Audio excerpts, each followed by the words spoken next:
சிறகடிக்கும் ஆசை சீரியலில் வந்து மனோஜை பார்த்து ரோகிணி பேசுகிறார். மேலும் ஒன்றாக வெளியே போவோம் என்று கூறி ஸ்ருதியின் ரெஸ்டாரண்ட்டுக்கு செல்கிறார்கள். அங்கு ஏற்கனவே முத்து, மீனா மற்றும் ரவி ஸ்ருதியுடன் பேசி கொண்டிருக்கிறார்கள். சிந்தாமணியை மீனா அடக்கியது பற்றி முத்து ரவியுடன் பேசி அதற்காக வந்து பாட்டி வைப்பதற்காக ரெஸ்டாரண்ட்டுக்கு வந்ததாக பேசி கொண்டிருக்கிறார்கள். அந்த நேரத்தில் அங்கே மனோஜ் ரோஹிணி வாரார்கள். மேலும் மனோஜ் ரோஹிணியை என்னுடைய பொண்டாட்டி என்று சொல்கிறார். தனக்காக தான் அவர் கஷ்டப்பட்டு 5 லட்சம் கட்டி தன்னை வெளியில் எடுத்ததாக பேசிக்கொண்டிருக்கிறார். இதைத் தொடர்ந்து சிந்தாமணி வீட்டிற்கு போன ரோகிணி தன்னை அவர்கள் கேலி கிண்டல் செய்ததாக குற்றம் சாட்டுகிறார்.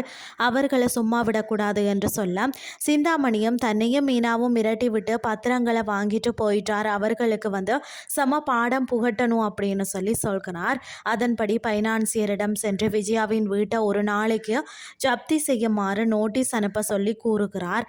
அதன்படியே வந்து அவரும் வந்து நோட்டீஸ் அனுப்புகிறார்.